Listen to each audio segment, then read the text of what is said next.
अलग अलग शस्त्रों को बारी बारी लेकर वास्कल और दुर्मुख के साथ माँ ने युद्ध किया।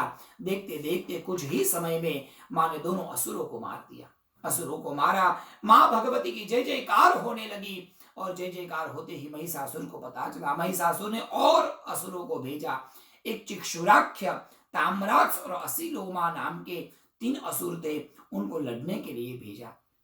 चिक्षुराख्य को मारने के लिए मां भगवती ने भयंकर नाद किया, नाद शक्ति के द्वारा उसको मारा। ताम्राक्ष नाम का एक असुर था, उसको भी मां ने अपनी शक्ति के द्वारा मारा। एक असीलोमा नाम का असुर था, उसको भी मां भगवती ने उसका वध किया। उसके बाद में विडालाक्ष नाम का एक असुर था, उसको महिषासुर ने भेजा, मां ने उसका भी वध कर दिया। एक एक करते हुए जितने महिषासुर के असुर थे, सेवक थे, उसके सहयोगी थे, सबको मां भगवती ने सबका वध कर दिया। और अब बारी आई है महिषासुर की। महिषासुर के साथ में मां भगवती ने युद्ध करना प्रारंभ किया। महिषासुर भी युद्ध करने के लिए गया, परंतु महिषासुर के पास में बहुत अद्भुत शक्ति थी, इतनी भयंकर शक्ति थी, अलग अलग रूप लेता था महिषासुर। जब मां के साथ में युद्ध करने गया, बहुत सारा संवाद देवी भागवत में तो 2-2, 3-3 अध्यायों में उनका संवाद दिया है। अशुभ वार्ताएं बोलता है, मां को भला बुरा बोलता है, मां भगवती उसको जवाब देती है। एक संवाद के बहुत सारे अर्थ है, परंतु हम उस विषय में नहीं जाएंगे क्योंकि फिर कथानक बहुत बड़ा लंबा हो जाएगा और हमारे पास समय भी बहुत कम है। अभी आगे बहुत सारे चरित्र हमें सुनने हैं। तो मां भगवती ने महिषासुर के साथ में भयंकर युद्ध किया। युद्ध करने जब महिषासुर आया तो एक एक करते करते महिषासुर बारी बारी रूप बदलता था। कभी मृग बन जाता था, कभी गाय, कभी अलग अलग पशु बन जाता था, कभी वायु बन जाता था, कभी गायब हो जाता था, कभी एक में से अनेक हो जाता था, कभी छोटा बनता है, कभी बड़ा बन जाता था। जिस जिस रूप में महिषासुर ने अपने आप को ढलाया, उसी रूप में भगवती ने भी उन रूपों को धारण किया। प्रथमं शैलपुत्रीं च द्वितीयं ब्रह्मचारिणी तृतीयं चंद्रघंटेति। प्रथमम शैलपुत्री, जब पहले दिन महिषासुर जब आया युद्ध करने के लिए और पहले दिन जब उसने पशु का रूप लिया तो मां भगवती शैलपुत्री बन गई। शैलपुत्री बनकर, जैसे शैल अर्थात पर्वत, पर्वत के ऊपर पशु कहीं भी होता है, पर्वत को पता चल जाता है, वो पर्वत उसको संभाल लेता है, उसी तरह मां शैलपुत्री बनकर उसने महिषासुर को खोज लिया। दूसरे दिन जब गायब होने लगा तो मां भगवती ने ब्रह्मचारिणी का रूप लेकर अपनी ब्रह्म शक्ति के द्वारा उसको जान लिया, क्योंकि ब्रह्म शक्ति सर्वत्र विद्यमान होती है। तृतीयम चंद्र घंटे थी, तीसरे दिन मां भगवती ने चंद्र घंटा का रूप लिया और चंद्र घंटा का रूप लेकर महिषासुर के साथ में ऐसे करते करते अलग अलग रूप से मां भगवती महिषासुर के साथ युद्ध करने लगी। बहुत युद्ध किया, बहुत युद्ध किया। मां भगवती के युद्ध का वर्णन महिषमर्दिनी स्तोत्र में लिखा है, जो बहुत प्रसिद्ध और बहुत सुंदर है। ऐसु मनस्सु मनस्सु मनस्सु मनस्सु हर कांति युते शित रजनी रजनी रजनी रजनी रजनी करवक्त्र कृते सुनयन विभ्रमर भ्रमर भ्रमर भ्रमर भ्रमराधिपते जय जय हे महिषासुर मर्दिनी रम्य कपर्दिनी शैलसुते। ऐसा भयंकर युद्ध है जिसका वर्णन ऋषि मुनि करते करते थक जाते हैं। अलग अलग रूप मां लेती गई, देवता उन रूपों का दर्शन करते गए, उन मंत्रों से उनकी आराधना करते गए, मां भगवती को और शक्ति प्राप्त हो। इसलिए सभी ऋषि मुनि ने बड़े बड़े यज्ञ करके मां भगवती के महामंत्रों से आहुति देना प्रदान किया। आहुति दे रहे थे, उस आहुति के द्वारा जो शक्ति निकल रही थी, उस शक्ति से भगवती महिषमर्दिनी मां भगवती दुर्गा की शक्ति और गुना बढ़ रही थी। महिषासुर के साथ में युद्ध करने जाना था, परंतु मां का शरीर कांपने लगा। युद्ध करते करते उनके शरीर में मानो अशक्ति आने लगी। तुरंत त्रिदेवों ने अपनी शक्ति मां दुर्गा में समर्पित की और महादेवी भगवती, महाकाली, महालक्ष्मी, महासरस्वती, ब्रह्मा विष्णु महेश की शक्ति को समन्वित करके भयंकर रूप ले लिया। सिंह पर खड़ी हो गई मां, हाथ में त्रिशूल ले लिया। इधर महिषासुर ने चारों दिशा में भागना शुरू किया। पूर्व दिशा में भागता है तो वहां मां भगवती दिखती है। दक्षिण में भागने गया तो दक्षिण में दक्षिणावर्ती मां भगवती के दर्शन हुए। पश्चिम में भागने गया, वहां भी मां दिखी। ऊपर भागने गया तो ब्रह्माणी, अधोभाग जहां जा रहा है मां के रूप दिख रहे हैं। अब वो फंसा, चिंतित हो गया, अब मैं कहां जाऊंगा। अब इसलिए अपने मूल रूप महिष रूप में आ गया और महिष बनकर, भैंसा बनकर दौड़ने लगा। यहां से मां भगवती सिंह पर बैठकर दौड़ रही है। अचानक एक दूसरे के सामने आए, एक तरफ से भैंसा दौड़ा, एक तरफ से मां भगवती दुर्गा सिंह पर विराजमान, और सिंह को कहा था आप महिष को पकड़ना, जब आप महिष को पकड़ेंगे उसके अंदर से जब महिषासुर निकलेगा तो मैं मेरे त्रिशूल से वध कर दूंगी। दौड़ते हुए सिंह पर विराजमान मां भगवती उसके आगे गई। महिष दौड़ रहा था, सिंह ने अपने बड़े बड़े पंजों से महिष को पकड़ा, और जैसे ही महिष को पकड़ा उसके मुंह से वो महिषासुर दौड़कर भाग रहा था। मां भगवती ने उसको पकड़कर अपने हाथ में त्रिशूल लेकर एक अक्षर में उसका वध कर दिया। चारों ओर जय जयकार होने लगी, जय दुर्गे जय दुर्गे जय दुर्गे। लोग चिल्लाने लगे, जय जयकार हुआ। आकाश में से देवताओं ने भयंकर पुष्प की, सुंदर पुष्प की वृष्टि की, मां भगवती का स्तवन किया, मां की आराधना की, मां की स्तुति की और मां की प्रार्थना की। जय जयकार हुई मां की, चारों तरफ जय जयकार होने लगी। सभी देवता वहां पर पहुंचे, महिषासुर का मां ने वध किया। सभी देवताओं ने मिलकर मां को विजय प्रदान की। मां आप विजयी हो गई, इसलिए उस दिन को हम विजयदशमी के नाम से जानते हैं। अष्टनवमी के अंतिम दिन मां ने विजय पाई थी, इसलिए उसको विजयदशमी कहते हैं। विजयदशमी को मां का विजय हुआ। मां को पुष्पादि से, पुष्प माला से मां को विजय तिलक किया गया। सभी ऋषि मुनियों ने मिलकर मां का स्तवन एवं मां की प्रार्थना की, मां का वर्णन किया। सभी देवताओं ने मिलकर मां की स्तुति की, इसलिए उस स्तुति को शक्रादय स्तुति कही जाती है। बहुत अच्छे अच्छे श्लोकों में यह स्तुति है। जब जब ऋषि मुनि, जब जब अच्छे पंडित जी मां भगवती का नवचंडी यज्ञ करते हैं तो यज्ञ के समय में अंतिम पूर्णाहुति के समय जब नारियल हवन होता है, श्रीफल का हवन किया जाता है, उस समय यह स्तोत्र पढ़ने की परंपरा है। शक्र अर्थात इंद्र, अलग अलग देवताओं ने मां की स्तुति की है। शक्रादय सुरगणा नियते वीर्ये तस्मिन् दुरात्मनि सुरारि बले च देव्या। ये स्तुति में मां के अलग अलग रूपों के बारे में मां का वर्णन किया गया है। मां ने क्या क्या काम किए, मां ने किन किन को मारा, मां ने कैसी कृपा की, और बहुत आर्त भाव से मां का स्तवन किया। मां बहुत खुश हुई। दुर्गा ने पूछा, देवता हम बहुत प्रसन्न हैं, मांगो क्या चाहिए। सभी देवताओं ने कहा, मां दुर्गा हमें कुछ नहीं चाहिए, बस गुह्याति गुह्य गोप्तृत्वम गृहाणास्मत्कृतम जपम सिद्धिर्भवतु मे देवी त्वत्प्रसादान महेश्वरी। हे मां आप बहुत गुह्य हो, आप गुह्याति गुह्य हो, आपका रूप, आपका स्वरूप ये अत्यंत गोपनीय है। हे मां भगवती, हमने जो आपकी स्तुति की है, आपके जो जप किए हैं, बस उस जप स्तुति आराधन का फल हमें प्रदान करना। क्योंकि मां भगवती से जब व्यक्ति मांगता है तो कहा जाता है खाली हाथ कुछ मांगना चाहिए नहीं। खाली हाथ कभी कोई नहीं मांगता भगवान से। इसलिए पहले मां की स्तुति करते हैं, मां की प्रार्थना करते हैं और कहते हैं, मां हमने आपकी प्रार्थना की है, इस प्रार्थना के बदले में आपको जो देना है मां हमें दे देना, हमें हमारे कार्यों की सिद्धि प्रदान करना। एक बात याद रखना सज्जनों, जीवन में सिद्धि प्राप्त करने के लिए मां भगवती दुर्गा की कृपा अत्यंत आवश्यक है। जब तक मां की कृपा नहीं होती हमारे जीवन में कोई भी कार्य संपन्न नहीं होते। महिषासुर नाम के असुर का मां ने वध किया। नवरात्रि के इन 9 दिनों में सभी ऋषि मुनियों ने मंत्रों के द्वारा मां का स्तवन किया, श्लोकों के द्वारा मां की स्तुति गाई। मां बहुत खुश हुई। मां ने कहा, आज के बाद ये स्तवन को, ये स्तुति को जो जो गाएगा उनके जीवन में उत्तम तत्व की प्राप्ति होगी, उनको श्रेष्ठ गति प्राप्त होगी। तब से लेकर मां भगवती दुर्गा ने किस तरह से महिषासुर को मारा उसकी बातें लोग मां को ही सुनाते हैं और मां खुश होती है। तब से ये नवरात्रि की परंपरा आई। आश्विन मास की नवरात्रि में ये सब हुआ था, इसलिए आश्विन नवरात्रि को दुर्गा नवरात्रि के नाम से भी हम जानते हैं। दुर्गा नवरात्रि में 9 दिन जग कर मां की आराधना, मां की पूजा की जाती है। यदि आपके पास मूर्ति है तो सामने मूर्ति रखकर मां का स्तवन करें, अखंड ज्योत की स्थापना करें। पहले के जमाने में दिया रखते थे, अब पवन आता था, खिड़की खुली रहती थी, कुछ होता था, दिया बुझ जाता है और माना जाता है कि दिया न बुझे तो अच्छा।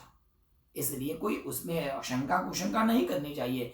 बहुत पवन आएगा, घी नहीं होगा तो दिया बंद हो जाएगा। परंतु एक बार दिया जलाया तो अखंड दीप का बड़ा महत्व होता है, उसका ध्यान रखा जाता है, कहीं दिया बंद न हो जाए। इसलिए पहले के जमाने में ज्यादा सुविधा नहीं थी, इसलिए लोग क्या करते थे, एक घड़ा लेते थे और घड़े में चारों तरफ छेद लगा देते थे और वो छेद लगाते थे 27, क्योंकि नक्षत्र है 27 नक्षत्र के छेद रखते थे, उसके अंदर माँ की ज्योत रखी जाती थी और ऊपर से उसको ढांक देते थे। रात्रि के समय में आराधना करने बैठते थे तो उन्हीं छेद में से वो दिए का प्रकाश बाहर आता था, अर्थात ऐसा मानते थे सभी प्रकार के नक्षत्र माँ की कृपा से हमको आशीर्वाद दे रहे हैं, सभी प्रकार की प्रकृति हमारे अनुकूल हो रही है। तो ऐसा घड़ा रखकर माँ की पूजा आराधना अनुष्ठान करने की एक परंपरा प्राचीन जमाने में सतयुग में थी। धीरे धीरे लोगों ने सोचा, लोगों की वृत्ति बदलने लगी, ज्यादा एक समय पर आसन पर नहीं बैठ सकते थे और आज के जमाने में तो आधा घंटा भी नहीं बैठ सकते। बोलो जय श्री कृष्ण। अमेरिका आने से पहले हमारे एक पंडित जी थे, अमेरिका रिटर्न, जब मैं इंडिया में था तो निकल रहा था, तो उस समय वो अमेरिका रिटर्न पंडित जी ने मुझे कहा कि सागर भाई अमेरिका जाते हो पर एक बात याद रखना। मैंने कहा क्या? बोले किसी के घर पूजा करने जाओ तो पूजा करते करते यदि जजमान कहे कि पंडित जी खड़े होना है, तुरंत खड़े कर देना, मना मत करना। मैंने कहा क्यों? बोले यदि आप मना करोगे तो दूसरी बात वो पंडित जी चेंज कर देंगे। बोलो जय श्री कृष्ण। क्योंकि लोग ज्यादा बैठना नहीं चाहते, लोग अपनी ही सुविधा देखते हैं। भारत में ऐसा नहीं था, एक आसन पर बैठकर लोग पूजा करते। आजकल तो वहां भी होने लगा, पर खैर ज्यादा लंबा लोग नहीं बैठ पाएंगे तो नियम आया, कोई बात नहीं, आप खड़े खड़े माँ की भक्ति करिए। तो खड़े भजन की एक परंपरा आई, लोग खड़े रहते थे और माँ का भजन गाते रहते थे। भाई लोग नाचने लगे। फिर एक और परंपरा आई कि जो वो घड़ा है वो घड़ा को बीच में रखा जाए और उस घड़े के गोल गोल घुमा जाए और माँ भगवती के मंत्रों को, श्लोकों को गाया जाए, उनकी स्तुति गाया जाए। लोग उस घड़े के गोल गोल घूमने लगे और गोल गोल घूमते घूमते माँ की आराधना करते थे, माँ का स्तवन करते थे और माँ के गीत गाते थे। पर ऐसी परंपराएं लोगों ने काव्य भी बनाए, लोग काव्य पाठ भी करने लगे। समय जाने लगा और समय जाते जाते एक दिव्य परंपरा का प्रारंभ हुआ और उस परंपरा को हम गरबा कहते हैं। गर्भ शब्द से गरबा आया है। ये जो घड़ा है ना, उसको माँ का गर्भ कहा जाता है। गर्भ अर्थात अंदर, उस घड़े के अंदर माँ बैठी है, माँ गर्भ के अंदर है और उस गर्भ के आगे पीछे गोल गोल घूमना, अर्थात उसका नाम है गरबा। धीरे धीरे भ से ब हो गया गरबा, गोल गोल घूमने की परंपरा। तो अब प्रश्न आता है, उल्टा गोल गोल क्यों घूमते हैं? गोल गोल तो परिक्रमा की तरह घूमना चाहिए। जब परिक्रमा की तरह घूमते हैं तो हम क्लॉकवाइज गोल घूमते हैं, परंतु गरबा उल्टा होता है, क्यों? तो सज्जनों, उसके पीछे रहस्य ये है क्योंकि ये संसार चक्र है, संसार का गोल चक्र है। यदि गोल चक्र में आप सीधा गोल गोल घूमेंगे तो उसमें घूमते ही रहेंगे, घूमते ही रहेंगे, घूमते ही रहेंगे। उससे बाहर निकलना है तो आपको उल्टा घूमना पड़ेगा।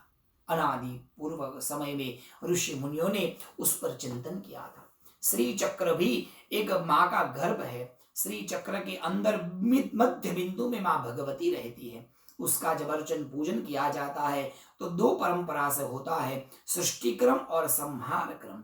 उस समय जो देवताओं का हम आवाहन पूजन करते हैं, वो जो क्रम है वो लोम और विलोम क्रम है। लोम अर्थात सीधा, विलोम मतलब उल्टा। बड़े बड़े योगी लोग विलोम क्रम से करते थे। क्यों? क्योंकि वो लोग चाहते थे, हे माँ भगवती, आपका भजन करते करते हम इस संसार से मुक्त हो जाए, इस संसार से बाहर निकल जाए। आपके माया चक्र से बाहर निकल जाएंगे तो हमें माधव मिल जाएंगे। तो माया चक्र से बाहर निकलना है तो उल्टा घूमना पड़ता है। इसीलिए ये परंपरा आई कि गरबा घूमते समय लोग उल्टा गोल गोल घूमते हैं। पहले लोग धीरे से ताली बजाते बजाते घूमते थे, फिर उसमें अच्छी अच्छी स्टाइल आ गई, अच्छे अच्छे गीत आ गए। आजकल तो लोग फिल्मी गीतों पर भी गरबा शुरू कर दिया। बोलो जय श्री कृष्ण।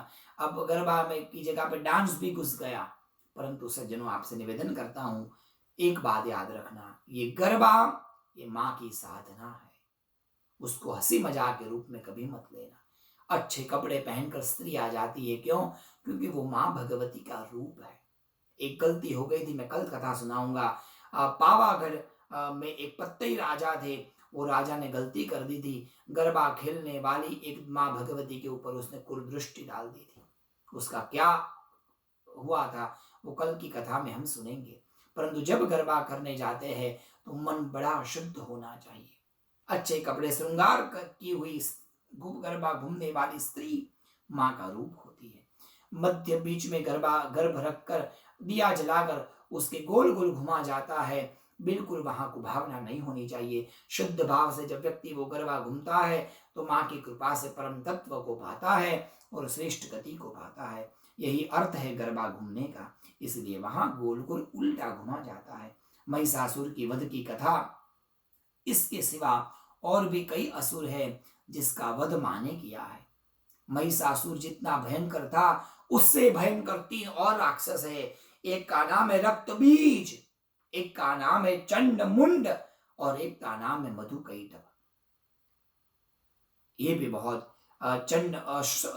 शुंभ और निशुंभ, शुंभ निशुंभ एक राक्षस है, चंड मुंड है और रक्तबीज है। ये तीनों का वध लेते समय माँ भगवती ने ऐसा भयंकर रूप लिया। अब ये रूप आ रहे हैं वो महाकाली के हैं। महासरस्वती के सुने हमने, महालक्ष्मी का सुना और कल हम कल महाकाली के बारे में सुनेंगे। महाकाली ने ऐसा रूप लिया, अपने क्रोध पर से उसका नियंत्रण चला गया और माँ को शांत करने के लिए स्वयं भगवान महादेव को माँ के पैर के नीचे आना पड़ा। तब जाकर माँ शांत हुई और तब जाकर फिर वो युद्ध भी शांत हुआ। तो चंड मुंड को कैसे मारते हैं? अभी तक माँ सिंह पर बैठती थी, अब वो सिंह की कथा तो हमने सुनी। अब कल माँ भगवती व्याघ्र पर बैठेगी और व्याघ्र पर से फिर से सिंह पर जाएगी। उसकी भी दिव्य कथा है, वो कथा हम कल की कथा में सुनेंगे। आज समय हो चुका है तो आज की ये कथा माँ भगवती जगदम्बा के चरणों में समर्पित करते हैं। कल महाकाली की कथा, काली चरित्र, उसके बाद में 10 महाविद्याओं का चरित्र होगा, उसके बाद में तुलसी और गंगा की कथा होगी जो माँ भगवती के ही रूप है। तो तुलसी, गंगा और संध्या सावित्री और ये माँ दुर्गा के विविध रूपों को जानते हुए रविवार को ये पूरी कथा माँ जगदम्बा के चरणों में समर्पित करेंगे। सज्जनों, नवरात्रि है और भी दिन बचेंगे। 9 दिन की नवरात्रि होती है। 7 दिन की कथा सुनने के बाद में जरूर आप अंतिम अष्टमी, नवमी और कहा जाता है 9 दिन का यदि व्रत करें तो बहुत अच्छा है। न हो सके तो अंतिम 3 दिन का व्रत करना चाहिए, सप्तमी, अष्टमी और नवमी। सप्तमी, अष्टमी, नवमी का व्रत करने से भी दुर्गा पूजा का उत्तम फल मिलता है। यदि 3 दिन व्रत न कर पाए तो कोई बात नहीं, केवल अष्टमी का व्रत करने से भी माँ प्रसन्न होती है। अष्टमी के दिन हवन होता है, जहाँ जहाँ भी हवन होता है आप जरूर उसमें सहभागी बनिए। यथाशक्ति भेंट, घी, जब तल जो आपकी शक्ति है माँ को पहुँचाइए, यज्ञ में पहुँचाइए और माँ के परम कृपा पात्र बनिए। विशेष जानकारी हेतु हिंदू टेम्पल ऑफ टोलेडो में आप अनंत भाई का संपर्क करिए। यज्ञ वहाँ पर है या नहीं वो तो वही जानते हैं, तो उसके विषय में विशेष जानकारी आपको अनंत भाई प्रदान करेंगे। आज की ये कथा यहीं पर माँ जगदम्बा के चरणों में समर्पित करते हुए वाणी को माँ को समर्पित करते हैं। बोली अम्बे मात की जय, आद्य शक्ति अम्बे मात की जय, बोलिए दुर्गा माता की जय, साचे दरबार की जय।